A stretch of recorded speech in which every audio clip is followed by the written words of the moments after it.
Did Jane and Hannah's things arrive? Bob enthusiastically declared over the phone. His sudden announcement caught me off guard. It seemed like he only had Jane and Hannah on his mind, without considering me at all. I felt like discarding such a husband. Yeah, their stuff arrived. I've just moved into a new place, I replied, trying to sound cheerful. A new place? Bob muttered, surprised. My name is Caroline Smith, and I just turned 50. I work in sales at a big company. Despite occasional challenges with clients, I find my job rewarding. Many clients have been loyal to me for years. On weekdays, I work hard, and on weekends, I relax at home. My only family is my husband, Bob. We don't have children, and my parents passed away a long time ago. Bob's parents live nearby, but we're not very close. We have a casual relationship. Bob loves dining out, often taking his sister Jane and her daughter Hannah along. Even in the early years of our marriage, I complained to Bob about how he always prioritized Jane and her daughter over me, but over time, those feelings faded. I discovered that my in-laws are struggling financially. They live in a small, run-down apartment, which is very cramped. Since Bob's father's business failed, they've been living like this. Despite the hardships, Bob worked hard in his studies. He didn't get into his first-choice university and ended up at a private one because his parents couldn't afford it.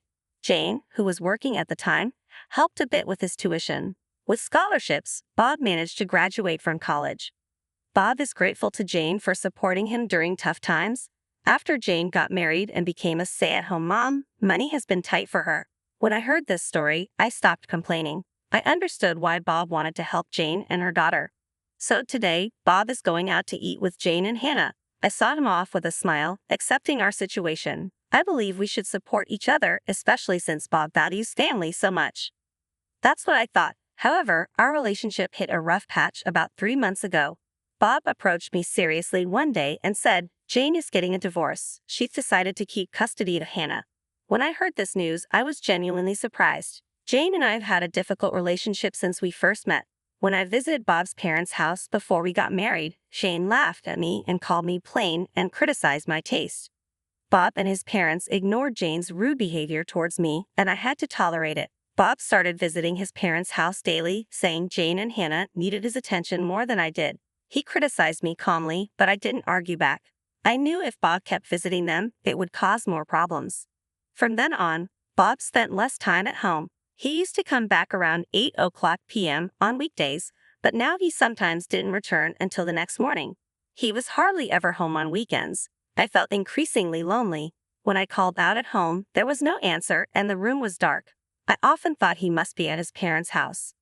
Bob's absence made me feel downhearted. When he was home, he started bothering me more.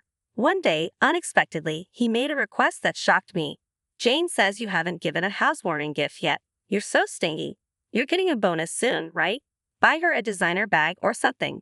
He spoke as if it was my obligation. I questioned why I had to do it and suggested he should. This angered Bob, and he scolded me, saying Jane was family now and I should act accordingly. The lecture went on for an hour. In the end, he insisted I give Jane and Hannah a gift before leaving the house. He likely went to his parents' house afterward. Despite everything, I had never received anything from Jane. I muttered quietly. A few days later, Jane called me. Hello, you heard from Bob, didn't you? You really don't think things through. Normally, you'd give a housewarming gift, Jane stated, sounding entitled. Her selfish attitude irritated me, so I fired back. You've never done anything for us either, have you? Even at our wedding, we didn't get a gift from you. Jane smiled and replied, We're family, so we don't need a wedding gift, right? She handed over an empty gift envelope, but there's nothing inside. I pointed out. Jane put on an innocent face and said confidently, Well, I could buy the envelope. Aren't I nice? I was speechless at Jane's lack of common sense and restraint. She heartily enjoyed the wedding meal and drinks, even taking extra. When I handed her a catalog of guest gifts, she complained, Are there no expensive items? If there were, I could take several home. Jane scoffed and said, You're my brother's wife. I don't need to give you anything, do I? You're at the bottom of our family hierarchy. It's only natural for you to honor me, if you understand. Go buy a new designer bag quickly. I was shocked at Jane's audacity and couldn't find words to respond. Then, unexpectedly, Hannah chimed in, Caroline, make sure you buy my bag too. It has to be the exclusive one from the Fifth Avenue store, or I won't forgive you. Bye! She laughed loudly and hung up abruptly. I couldn't believe it. Why was I the only one putting up with this? I sighed heavily. After that, Bob started coming home less often. When he did, he would take money from my wallet despite my protests. He would say, "You're always at home, so you won't use the money, right? I'll use it for something worthwhile. Be grateful." Then he'd wave a few bills and leave. I couldn't take it anymore. I was worn out by Bob's selfish actions. Then, one day, the doorbell rang. I opened the door to find a mover standing there. "Is this Mr. Bob Smith's residence? We'll start moving the stuff right away," he said, bringing in boxes after boxes into the house. I tried to stop him, saying we didn't order anything, but he replied, troubled, "We received a request directly from Mr. Bob Smith." I was baffled. What on earth were all these boxes? Feeling anxious, I called Bob immediately. "What's going on? There are movers bringing boxes into our house?" I exclaimed. Bob's response was unexpected. "Bo, did the stuff for Jane and Hannah arrive? From today, we're going to be supporting them. I don't need your opinion. Got it?" he declared triumphantly over the phone. In the background, I could hear Jane chiming in. "Welcome aboard. Since you don't have kids, you must be thrilled to take care of our Hannah, right? Be grateful. This old lady is going to be like a parent. So embarrassing. I can't tell my friends," she added with a hint of offense. I was speechless at Bob's sudden declaration. Surely, their parents' house had become too cramped, prompting Jane to plead with him. I quickly made up my mind as Bob continued to issue orders. "Additional baggage will arrive in a week. I bought new furniture for Jane and Hannah online, so make sure to get things sorted out. We'll stay at our parents' place until then." "We can't live in a room scattered with boxes," Bob said, laughing. "Isn't this too pitiful for Caroline? She has to sort out our stuff all by herself," Jane snickered. "It's our precious belongings. Handle them with care," added Hannah, boldly demanding, "I want to hang up this call so badly." "All right," I simply said, then hung up the phone. Immediately, I sprang into action. A week later, Bob called again. "Did the additional baggage arrive? Did you tidy up the room properly?" he asked, sounding somewhat anxious. Unable to contain my satisfaction, I sweetly replied, "Yep, the stuff arrived and I just moved into a new place," deliberately maintaining a cheerful tone. "Huh, a new place," Bob muttered, clearly stunned. In fact, when Jane and Hannah's belongings first arrived, I wasted no time. I headed straight to a local real estate agent and negotiated directly. "Find me a place to live now," I insisted. Initially, they'd said it was impossible due to renovation requirements and handover procedures. But after checking with several agents, I found a women-only shared housing option with automatic locks for safety. It had shared bathroom, toilet, and kitchen facilities, with electricity and gas already set up and regular cleaning services. A well-thought-out housing solution. "There's just one room available," the agent told me. "I'd like to see it right away," I requested eagerly. They took me to view it immediately, and just by looking inside, I decided to take the room. When I shared this decision with Bob, he was visibly shaken, even over the phone. "Moving out on your own is utterly unreasonable. We're a married couple. Apologize to me right now and come home," he scolded. Jane, seemingly shaken, asked hysterically, "What's happening with our room?" Hannah angrily yelled, "Don't mess with us, old hag." When I didn't respond, Bob tried to be clever. "Do you think it's okay to do such a selfish thing? If we get divorced, you'll be the one in trouble. With your age and looks, you won't find another suitor in the future. Your future is looking pretty bleak." "How pitiful," Jane said, sounding pleased in the background. Hannah laughed, saying, "The old lady's done for." At that moment, Bob sounded smug. "If you apologize to us sincerely from now on, I'll forgive you. Unlike you, we're kind after all," he added, laughing. Jane and Hannah shouted in agreement. That's when I decided to give them a piece of my mind. "Actually, Bob should be the one apologizing, don't you think? I know about the affair you're having." Bob was visibly shaken. The truth was that he had been cheating for over 3 months with a colleague from his workplace. "How did you find out?" Bob asked, his voice trembling with fear. He must have been confident he wouldn't get caught, so my revelation shocked him. Being the kind-hearted person that I am, I decided to tell him I hired a private investigator just in case, because you've hardly been home, right? I thought maybe you were cheating. Good thing I trusted my instincts," I continued. Bob stayed silent, so I kept going. I was shocked when the PI got back to me.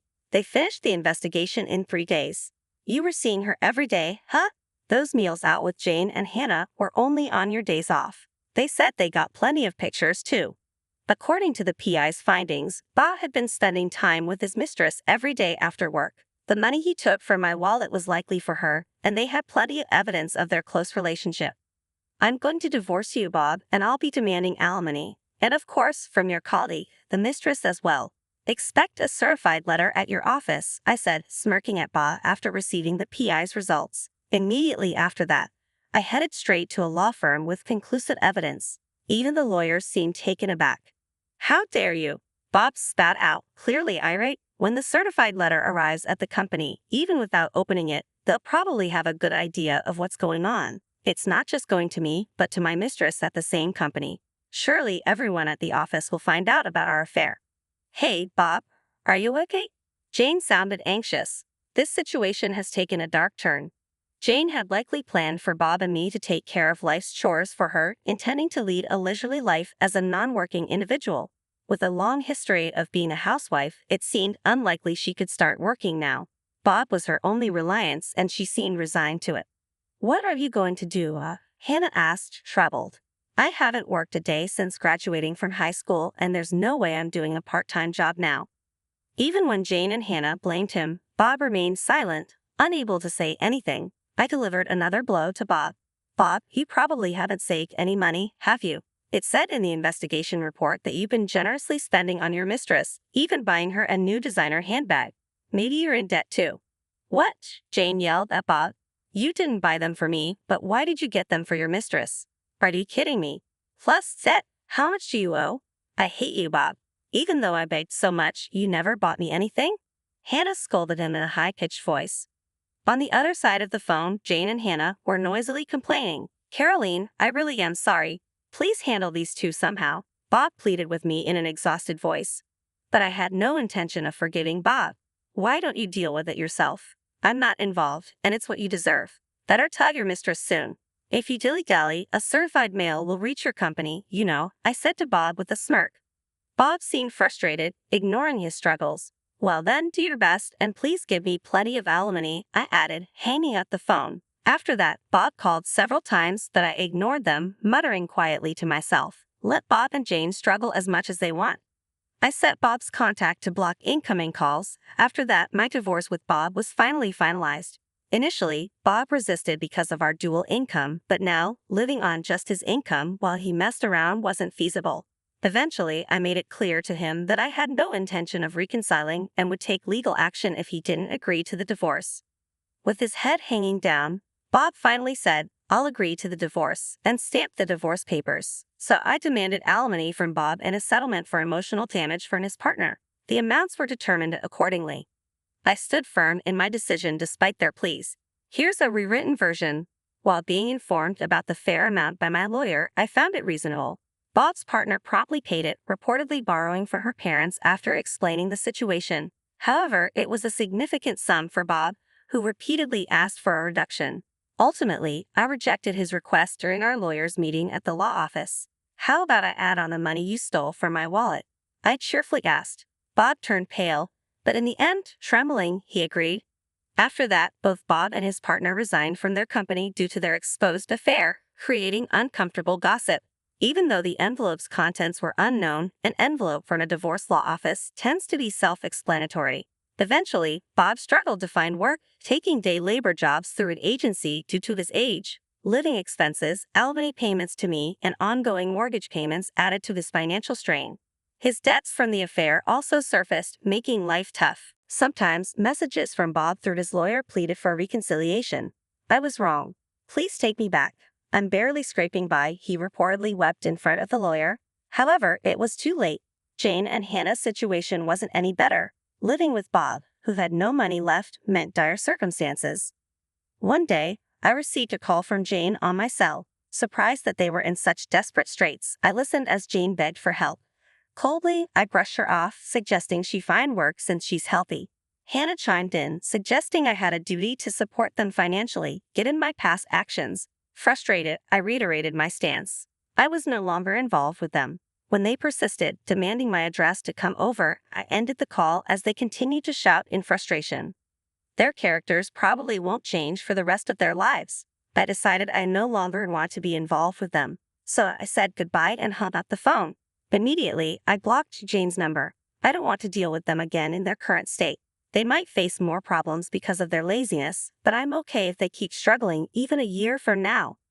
Later, I moved out of the share house. It's a bit sad to leave where I made friends, but I had a good reason. I adopted a dog. I met this dog at an adoption event that a friend who loves dogs invited me to. When I saw this dog, something clicked. While other dogs were friendly with everyone, this one looked at me like it needed me. I kept going to adoption events and bonded more with him. Eventually, I happily adopted him. Sadly, the share house doesn't allow pets, so I had to find a new place. Now, I live in a pet-friendly apartment. Dogs are loyal and adorable. When I call him, he comes running to me happily. There might be challenges ahead, but now I'm not alone. I want to move forward, facing the future with my beloved dog by my side.